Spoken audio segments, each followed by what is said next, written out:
Estava trabalhando, fui almoçar num restaurante e ao me servir, a funcionária foi abastecer o rechô com álcool líquido e eu estava próxima com uma amiga. Automaticamente, fogo, álcool explodiu, ela arremessou o vidro de álcool, porque é uma reação natural, e eu estava na frente com essa amiga que veio a falecer e eu tô na luta até agora. Eu sofri um acidente com 4 anos de idade, fazem 26 anos, e foi uma lotação que incendiou e tinha 14 pessoas dentro dessa lotação. 4 pessoas acabou falecendo e todo mundo acabou se queimando. Foi violência doméstica. Meu ex não aceitava a separação e me queimou com ácido. Eu estava dormindo, tinha 11 anos e meu quarto pegou fogo. E aí acabei me queimando bem, o corpo todo.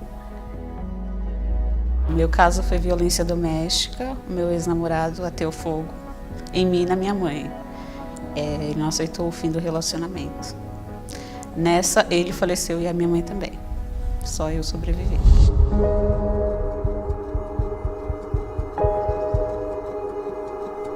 Bom, no início eu achei que tinha acabado tudo, né? Achei que não tinha mais chance.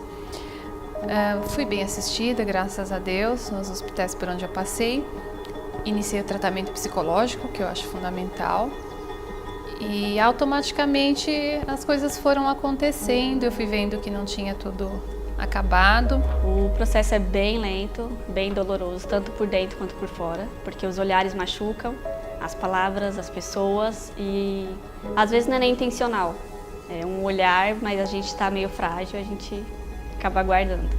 Tem dias que você está ótima, tem dias que você não está, mas você só tem uma coisa que você segue, que você sabe que você precisa seguir, que no dia seguinte pode ser melhor. Hoje já lido bem melhor com isso, porque eu optei por ajudar outras pessoas que passaram por esse processo, né?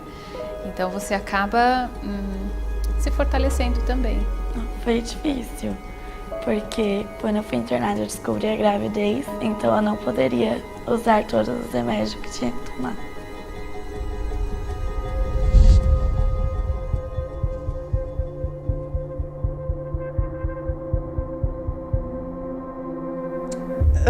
Como o meu acidente foi na infância, eu sofri muito preconceito dos alunos. Acho que em toda a minha vida, a parte mais difícil foi a da escola, que é bem difícil. Os alunos não estão preparados para esse tipo de situação, os pais também não estavam preparados.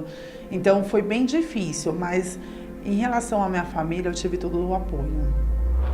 Eu digo que se não fosse com o apoio da minha família, com o apoio da minha igreja, dos meus médicos,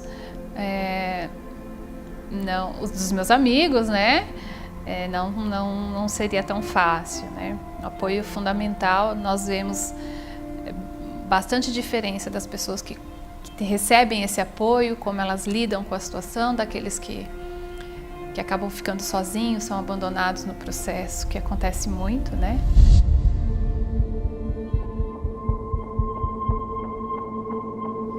Depois do acidente foi bastante complicado, a aceitação com o espelho, porque eu estava careca, né, e bastante vermelho, bastante marcas, foi um pouco complicado.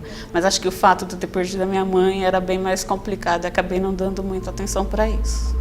E aí a relação com o espelho diminuiu drasticamente, né? Até hoje, 8 anos depois, eu ainda estou num processo de me olhar, né? Eu trabalho muito mais a minha questão interior do que a exterior. Não que não seja importante, mas eu estou nesse processo de me cuidar.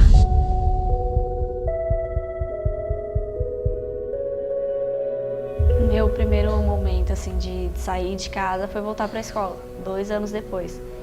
Então a direção da escola me colocou onde eu estava, onde era para estar, tipo, parei na 5ª série, em vez de eu voltar para a 5ª, eu colocou na 7ª, para ter contato com meus amigos. Só que aí meus amigos já estavam em outra outras amizades, outros grupinhos. E aí foi mais difícil, mesmo voltando para a mesma sala, os mesmos amigos. Tinha vezes que eu inventava qualquer desculpa para não ir para a escola, eu cheguei a perder. Tinha dia que eu não ia para a escola, eu quase repeti por ano, por falta, vários anos. Então, foi esse dia a dia em lidar com as crianças foi bem difícil. Mas tive o apoio da minha mãe, tive o apoio dos meus irmãos. Você tem que ir para a escola, você precisa estudar, você é uma criança normal, não tem diferença entre você e o coleguinha. Então, foi bastante conversa, até o momento que eu falei, não, eu vou ir e vou estudar e você, não melhor, mas você é uma criança normal. E foi o que aconteceu. Eu parei de trabalhar, né? Me dedico bastante ao tratamento e ajudar outras pessoas com queimaduras. Então, meio que eu parei de viver um projeto que era meu, que eu tinha para minha vida, e surgiu um novo projeto totalmente voltado para a causa de queimaduras. Eu nunca liguei para amizade. Então outras pessoas se aproximaram, que é uma amizade que eu levo para hoje em dia ainda. Uma amizade que ficou. Aí eu sei que é verdadeira, que as outras era só momentânea.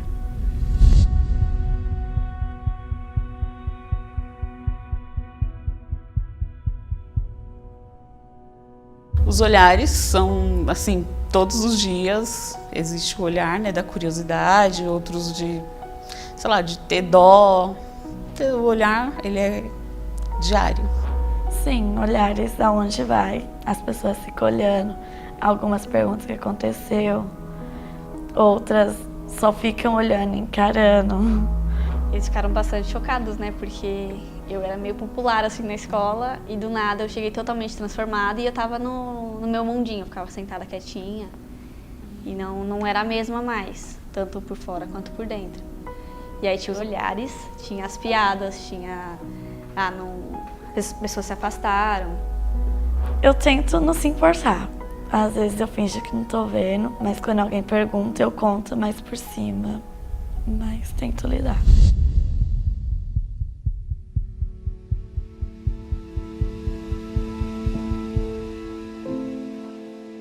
Mas assim, sempre o básico, um batom, um lápis, uma sombra. Nada de base, assim, pó, não. Agora a pele tá mais alta, vermelha, então não é mais aquela maquiagem básica. Tem que ser mais forte as maquiagens para poder tampar e esconder.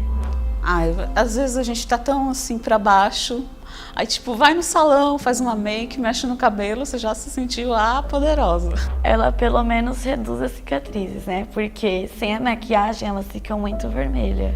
Como eu sou meio termo, quando eu tô maquiada eu recebo bastante elogio. Nossa, como cobre as marcas e tal. Mesmo com a queimadura, muitas vezes eu opto por mostrar a cicatriz ao invés de me maquiar. Eu tenho sempre a impressão que de repente vai prejudicar a cicatriz, talvez seja assim. Então, opto pelo tratamento, muitas vezes a hidratação, mas eu tenho aprendido que não, que você pode ter as duas coisas.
ela tem que ser dosada, ela pode ser sim muito usada a nosso favor, né? Se ela faz com que nós nos sentimos melhor, você dosa. Você acha que você utilizando uma quantidade de maquiagem maior você vai sentir bem, você utiliza. Se não, você utiliza mais discretamente. Eu acho que assim, existe uma diferença do vulgar para um acessório, né? Então eu tô bem feliz. Eu me senti bem confortável.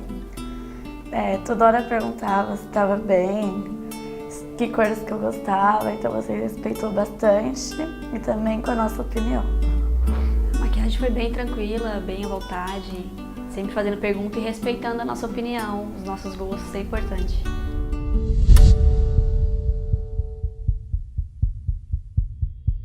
A gente fica feliz, né? A maquiagem, você sentindo mais confiante, você fica mais feliz, o sorriso flui mais alto, você solta o cabelo.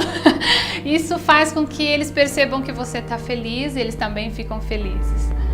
Eles sempre ficam muito felizes, né? Quando estou me cuidando, estou procurando sempre melhorar. Então, eles ficariam, assim como eu, bastante felizes. Eu tô me sentindo sensacional, então eu tenho certeza que onde eu passar vai ter vários carão, porque eu tô me sentindo assim.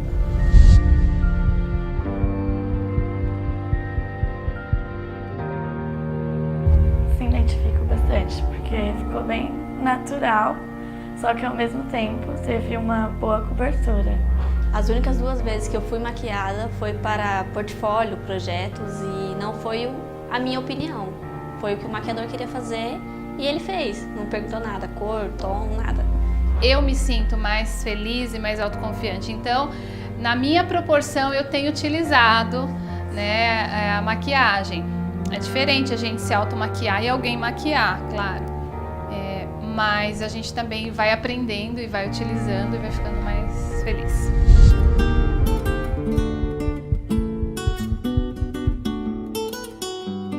Vai perguntar sempre, vai olhar sempre, mas o jeito que fala, o jeito que olha machuca. Que respeitar, não ficarem fazendo perguntas, não ficar com olhares estranhos, respeitar as pessoas. Isso pode acontecer com qualquer um e para as pessoas se amarem mais, porque não é uma pele que vai dar diferença, e sim um caráter, e sim o que a pessoa é por dentro. Ninguém está livre de acontecer o mesmo, né? A gente vê tantos casos de queimadura, de tantas as formas. Então, para ser mais sensível, se colocar no lugar do outro, acho que é primordial. Veja como você gostaria de ser tratada. Se você gostaria que alguém ficasse te apontando, te olhando, rindo.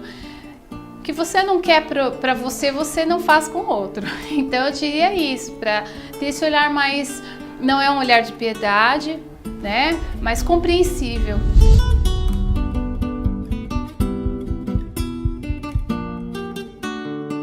É um processo que vai se estender aí por um período, talvez para sempre, mas que a gente vai se reconstruindo nossos valores, e quando a gente percebe, a queimadura ela não é um problema em si, mas foi uma fatalidade que aconteceu e que amplia até os nossos olhares. Sim, não se abandone, não abandone o tratamento. Ouça o que o médico tem para propor, porque ele sabe o que ele fala. Muitas não aceitam, acham que ela acha que a cirurgia tal vai melhorar, mas ouça o médico, porque foi o que eu fiz desde o início e deu super certo.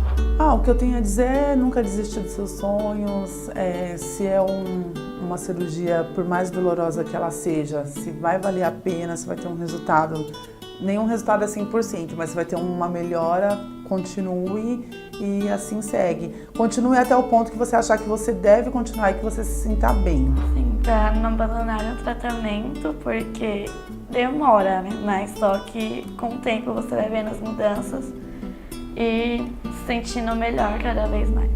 Se amem primeiro. Se você não se amar, ninguém vai te amar. Então, a partir do momento que você se aceita, todo mundo tem que te aceitar. Quem traz na pele